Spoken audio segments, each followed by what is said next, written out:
Nah, kemudian otot dibagi menjadi 3 jenis. Yang pertama ada otot polos, kemudian ada otot lurik, dan kemudian ada otot jantung. Nah, di sini bisa kalian lihat perbedaannya ya. Yang polos seperti gelendong, ada intinya di tengah. Yang lurik seperti pipa, ada garis-garisnya, ada intinya di pinggir. Jantung hampir sama seperti lurik, hanya ada cabang-cabangnya. Nah, apa saja ciri-ciri dari ketiga otot ini? Perhatikan slide berikutnya. Nah, yang pertama yang akan kita bahas adalah otot polos. Nah, ciri-ciri dari otot polos bisa kita lihat dari gambarnya ini. Nah, yang pertama hanya memiliki satu inti sel yang berada di bagian tengah. Jadi lihat otot-otot polos ini ada cuma satu setiap otot. Nah, satu inti sel yang warna biru ini. Bentuknya gelendong. Nah, bisa kita lihat bentuknya gelendong dengan ujungnya meruncing. Ujung-ujungnya ini meruncing. Bereaksi lambat, tidak mudah lelah. Nah, jadi dia reaksinya lambat dan nggak mudah lelah. Tapi bisa lelah, tetapi tidak mudah lelah. Lalu terdapat pada otot peredaran darah, otot urat nadi, dan otot usus. Itu letak-letak dari si otot polos ini. Kemudian selanjutnya tidak mempunyai garis melintang. Jadi seperti otot lurik tadi ada garis-garis melintang, ini tidak memilikinya. Ciri-ciri selanjutnya yaitu termasuk otot involunter atau otonom, artinya bergerak secara tidak sadar. Jadi maksudnya tidak sadar gimana? Gampangnya gini nih, misalnya di usus, otot di usus. Bisa kita gerakkan otot-otot di usus kita? Kan tidak bisa. Jadi dia bergerak secara sendirinya. Jadi dia bergerak secara tidak sadar. Yang bisa kita gerakkan otot-otot di mana? Otot-otot di lengan kita. Nah, otot-otot di lengan itu otot apa? Nanti itu masuk otot lurik. Nah, jadi otot lurik bisa kita gerakkan. Contohnya otot-otot di lengan kita. Sedangkan otot polos itu yang di lambung, di peredaran darah, kan kita nggak bisa gerakkan. Jadi itu disebut dengan involunter atau tidak bisa kita secara sadar menggerakkannya. Nah, tidak bisa. Nah, selanjutnya kita akan bahas otot lurik. Apa sih bedanya sama yang sebelumnya, otot polos? Nah, gambarnya saja sudah berbeda ya. Inti selnya banyak dan berada di tepi. Ini banyak nih, dalam satu sel otot dia ada banyak, lebih dari 2. Nah, 2 atau lebih, tapi di tepi. Kalau ini tadi di tengah. Lalu bentuknya silindris, panjang, punya ribuan serabut dan membentuk jaringan otot. Nah, kemudian terdapat pada otot lengan, otot perut, pipi, rangka tubuh. Nah, jadi otot-otot yang seperti Bapak bilang tadi ya, contohnya di lengan. Nah, itu bisa kita gerakkan secara sadar. Nah, mampu bekerja keras dan cepat, tapi mudah lelah. Nah, kita menggerakkan otot lurik di lengan kita kan bisa secara cepat dan bisa mengangkat beban berat, misalnya mengangkat barbel. Nah, itu otot lurik yang bekerja ya. Tetapi dia mudah lelah. Contohnya kita mengangkat barbel 10 kali angkat. Nah, udah lelah. Nah, itu berarti otot luriknya sudah lelah. Nah, kemudian bekerja dengan kesadaran. Maksudnya seperti yang tadi Bapak bilang, kesadaran itu kita sadar menggerakkannya. Otot lurik bisa kita gerakkan sesuai dengan kesadaran kita. Contohnya yang di lengan tubuh kita, atau yang misalnya di pipi, kita mau gerak-gerakkan otot-otot di pipi kita bisa secara sadar ya. Nah, selanjutnya otot jantung. Apa saja sih ciri-cirinya?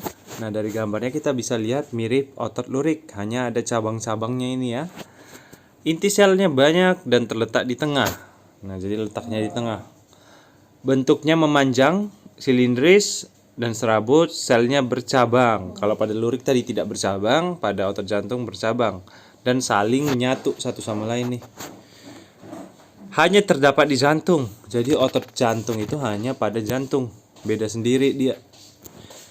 dan bekerja di luar kesadaran. Jadi jantung kan nggak bisa kita atur kapan mau kita gerakkan atau enggak. Jadi dia harus tetap bergerak.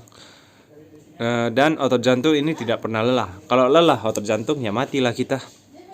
Jadi jantung ini tidak pernah lelah ya, tidak pernah berhenti. Berhenti mati. Jantung kita berhenti ya mati. Begitu ya. Jadi kontraksinya kuat. Jadi fungsi dari kontraksi ini untuk mendorong aliran darah nanti ke seluruh tubuh dan berirama. Maksudnya berirama ini dia sesuai dengan kondisi tubuh, jadi tidak asal-asal berkontraksinya. Kemudian mempunyai garis melintang ya, sama seperti lurik ada garis-garis melintangnya. Oke, ini ciri-ciri dari otot jantung. Sebenarnya ada banyak perbedaan otot polos, otot lurik, dan otot jantung. Bisa kita lihat pada tabel berikut. Nah, perhatikan tabel berikut ini. Nah, di sini sudah Bapak rangkumkan dalam bentuk tabel otot polos, otot lurik, dan otot jantung. Perbedaannya berdasarkan letak. Inilah letaknya. Otot polos di mana lambung dan sebagainya. Otot lurik pada rangka. Pada rangka itu pada bagian mana aja? Pada bagian lengan, pada bagian pipi, dan pokoknya pada bagian rangka kita deh, yang melekat pada rangka. Rangka tahu ya, nggak lupa kan bagian tulang-tulang kita. Nah, otot jantung ini hanya pada jantung. Lalu bentuk serabutnya tidak beraturan, sedangkan lurik beraturan, jantung beraturan.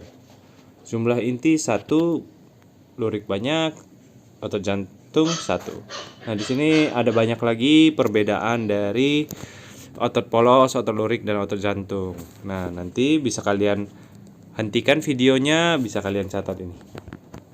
Ya. Nah, selanjutnya kita masuk ke kerja otot antagonis. Kerja otot antagonis itu ada apa saja ya? Jadi kerja otot antagonis itu salah satunya pada lengan kita, yang mana saat kita berkontraksi atau bisa disebut dengan flexor ini ya, saat kita berkontraksi. Saat sedang berelaksasi itu disebut dengan ekstensor. Nah, ini kerja otot antagonis. Antagonis artinya yang berlawanan. Kerja otot yang berlawanan. Jadi saat berkontraksi flexor, bicep berkontraksi, tricepnya yang relaksasi. Tricep itu yang bagian bawah, jadi dia merenggang, sedangkan bicepnya menarik, jadi memadat ya, jadi berkontraksi dia. Sebaliknya pada ekstensor, pada saat tangan kita merenggang, meluas, nah bicepnya akan berelaksasi, sedangkan tricepnya yang di bawah akan berkontraksi, gitu ya. Nah, jadi apa sih, kita ulang lagi deh, apa sih kontraksi dan relaksasi? Jadi kontraksi adalah otot mengeras dan memendek, sedangkan relaksasi otot memanjang dan mengendur. Kemudian selanjutnya kerja otot antagonis yang lain yaitu adalah abduktor dan aduktor. Nah, jadi saat tangan seseorang merenggang menjauh, saling menjauhi badan, itu disebut abduktor, sedangkan saling mendekati disebut adduktor. Nah, kemudian otot yang antagonis selanjutnya adalah ada elevator, menengadah ke atas, lalu depressor, menengadah ke bawah. Nah, ini depressor ini diambil dari kata depresi, makanya orang depresi itu mengarahnya ke bawah.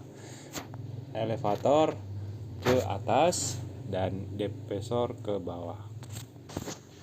Selanjutnya kerja otot antagonis yang lain yaitu adalah, nah bisa kalian lihat tangan ini ya, saat kita menengadahkan tangan itu disebut supinator, saat menungkupkan tangan disebut pronator ya.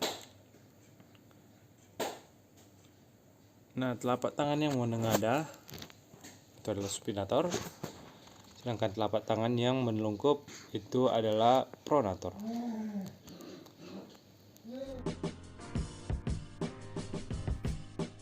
Rickettsia terjadi karena kekurangan vitamin D yang membantu penyerapan kalsium dan fosfor sehingga proses pengerasan tulang terganggu.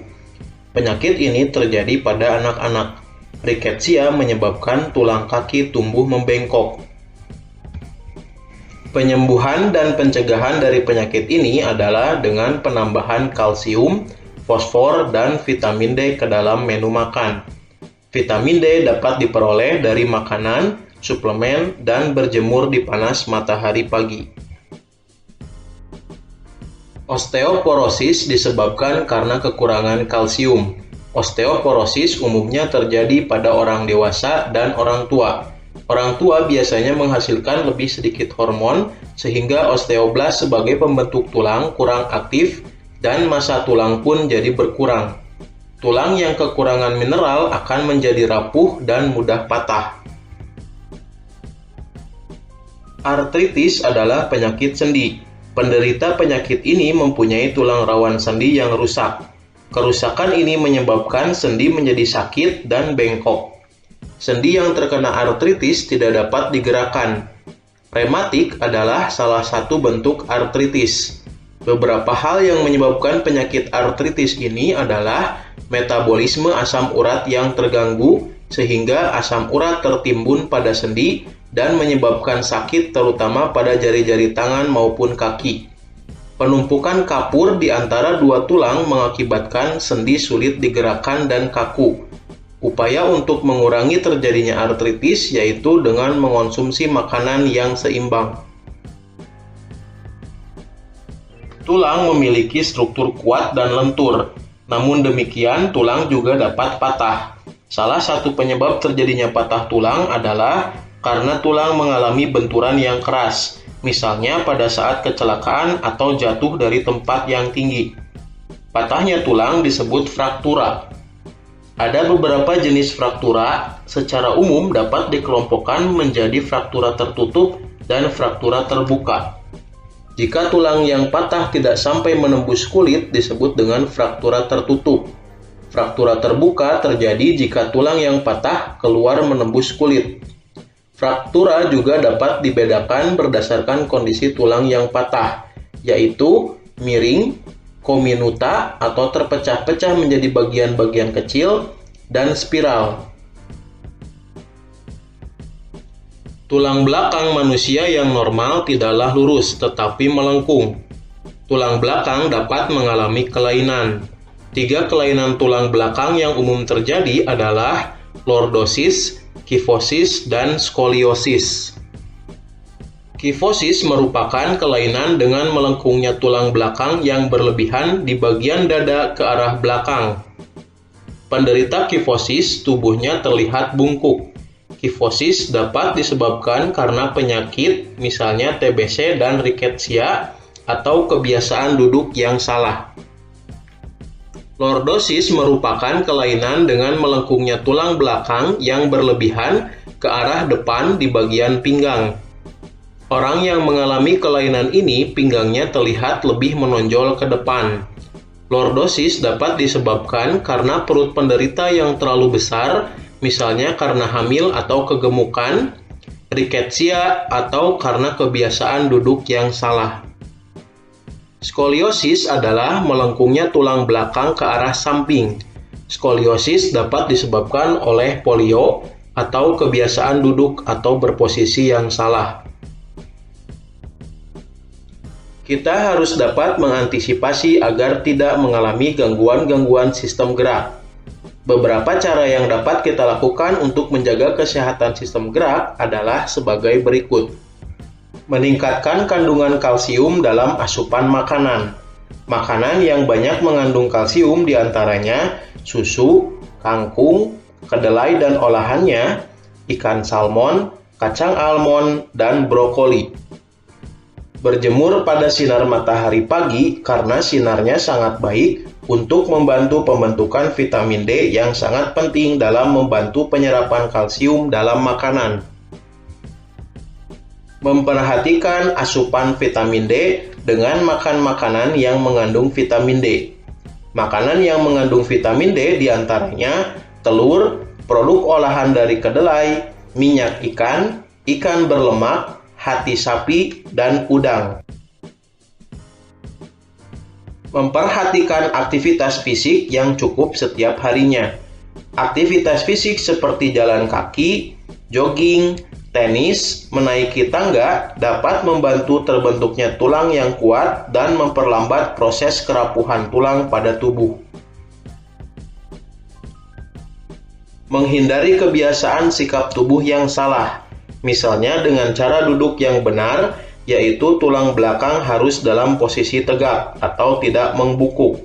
Saat tidur, sebaiknya memakai alas yang datar dan padat, agar posisi tulang belakang tetap lurus.